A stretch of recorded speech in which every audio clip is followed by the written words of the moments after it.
This is my fourth time. Fourth time trying to film this video. This motherfucking video. The first two times I looked like shit and I wasn't in focus and I was out of the angle. It was just a mess. The third time, the camera wasn't on. I was talking to nothing and no one. I was talking to the damn walls. Talking to cats for the mother effing go.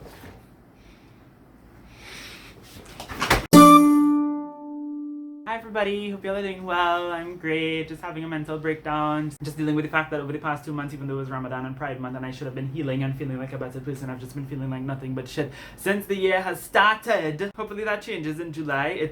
It's July, you know. July is supposed to be a good month because I don't know why.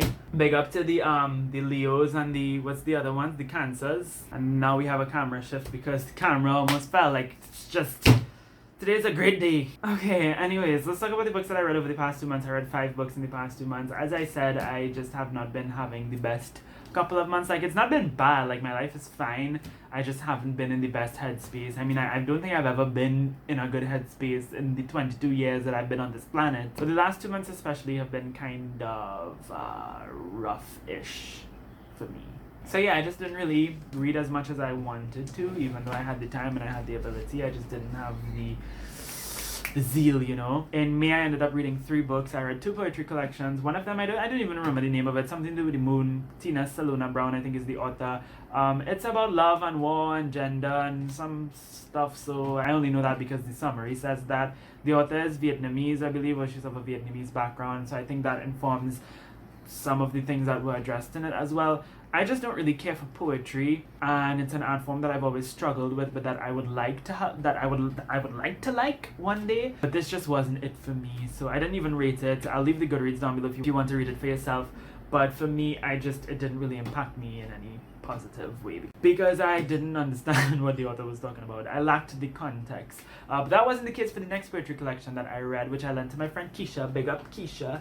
It's called Those Songs by Daniel Budu-Fortuné. I talked about this in a previous video. It is a fantastic collection. It's written by a local author here in Trinidad, and I think that's kind of why I liked it more. Not just because of bias, obviously, but because I think as a Trinidadian, I have more context to understand what the author is talking about, and I was able to fill in the gaps of all of her poems, even in places where perhaps I might have interpreted in ways that the author didn't intend for me to interpret it.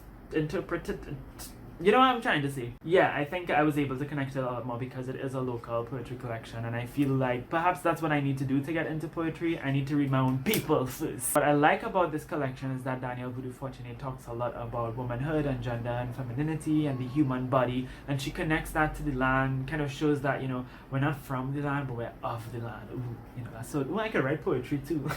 That was kind of deep. And she uses a lot of like nature, environmental imagery, and she just kind of blends bodies with the land, and I love that. It kind of reminds me of what's her name again? Anna Mendieta. Big up Anna Mendieta. May she rest in power. It reminded me of that. And Danielle Budu-Fortuné is actually an incredibly prolific artist. Like, this is just one of her pieces. Like, she illustrated the cover of her book, but she's done like tons. I have a notebook over there, I'll show you. This is just another one of her pieces here.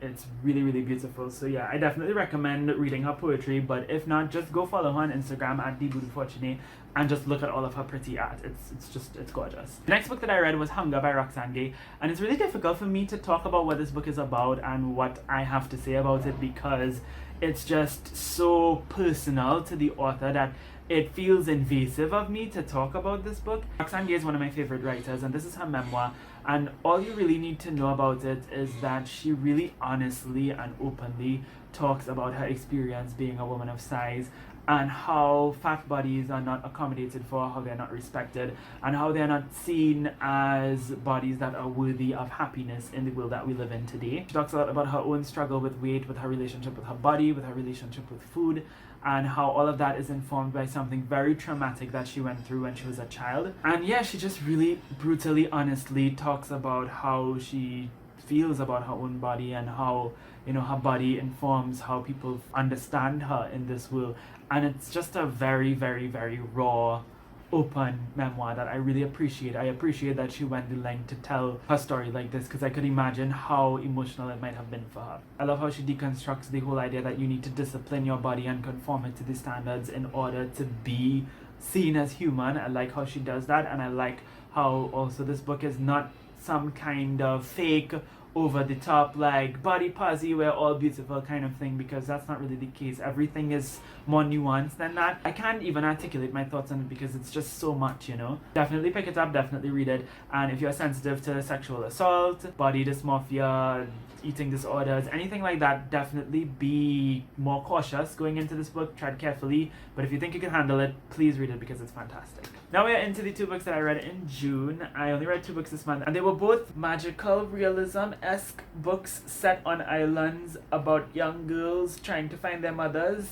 Like, it's a very interesting theme that I unintentionally went with. The first book is called Hurricane Child by Kaysen Calendar. To note, the author did used to go by Corinne Calendar, and the book is published under that name, but they have since changed their name to Kaysen, so definitely take note of that, especially if you own this copy where the name was not changed as yet. This is set in the US Virgin Islands between Water Island and St. Thomas. It's about a young girl called Caroline who is dealing with the trauma of losing her mother a year prior. Her mother left without saying where she was going, and Caroline has no idea where she is, if she's even alive. So she's dealing with that, coming to terms with the fact that her parents are human and that they have not necessarily made the best decisions when it comes to raising her. And she's also coming to terms with her own queerness as she meets this girl called Kalinda from Barbados, who she ends up having a little crush on. Kalinda decides to befriend her and help her find her mother. The story is about her relationship with Kalinda and how that informs her own image of herself.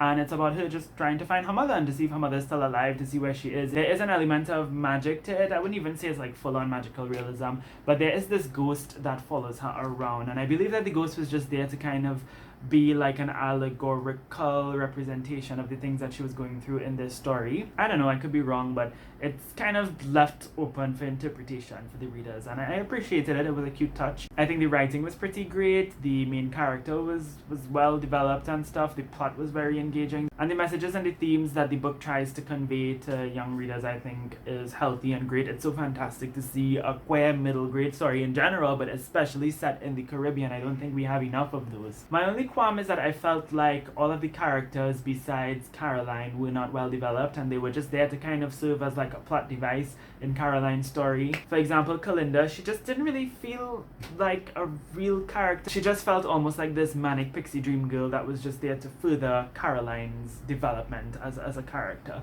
which is fine. You know, I didn't expect much of it because it's a middle grade book. Not saying that middle grade books can't be fantastic, but I just, didn't expect much of it because I don't really read middle grade. Still pretty good. I gave it 4 stars and I read it for Bashman Book Club. If you don't know about Bashman Book Club, hello.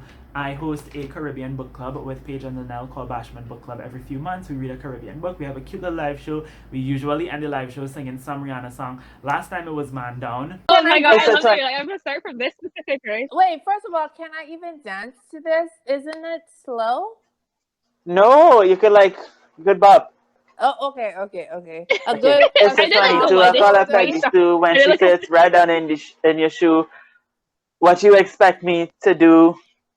But you're playing me for a fool. I will lose my cool and reach for my firearm. I didn't mean to lay him down, hey, but it's too late to turn back now. Yeah, it was a good time. You would want to watch the live show. I'll link it up above if you want to know more about our thoughts on Hurricane Child. You could watch it for that reason too, because that's kind of what it was about in the first place. And our next book will be Next Year in Havana by Chanel Clayton, I think is the name of the author. That one is set in Cuba, and we'll be reading it in September or so, and we'll have the live show then. So definitely keep that one on your list if you're planning to read it. And come join us for the live show and follow us on social media, and we'll be talking about it and all that kind of stuff.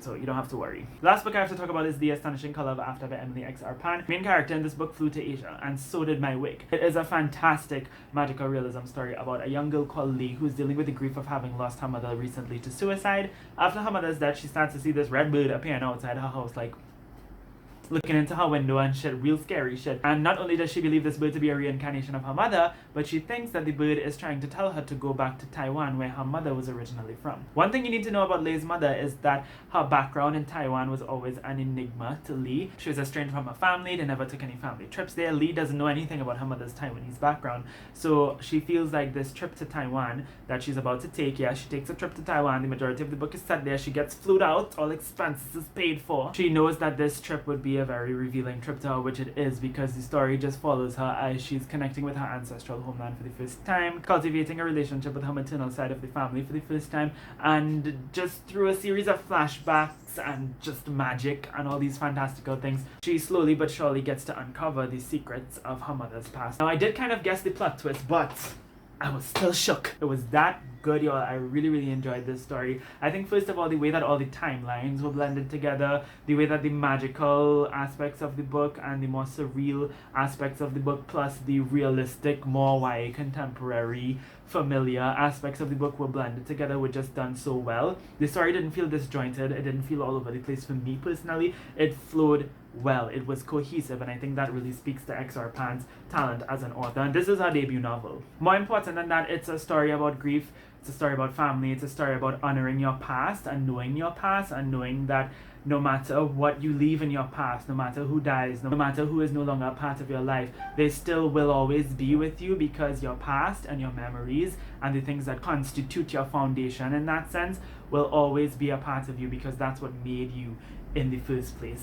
And it is just, whew, it's a wild ride, y'all. I loved it. I highly recommend it. If you are not a fan of magical realism, you might not be a huge fan of it, just because it is a book that you just kind of have to take at face value, especially when it comes to the plot twist in this book. You just kind of have to accept that. You have to accept that's what happens. You can't really question it too much. You can't really question the logic behind it, because it is magical realism. I'm not sure that it's a 5-star read for me, but I don't have any problems with it. I just don't feel like giving it 5 stars, so I give it 4.5.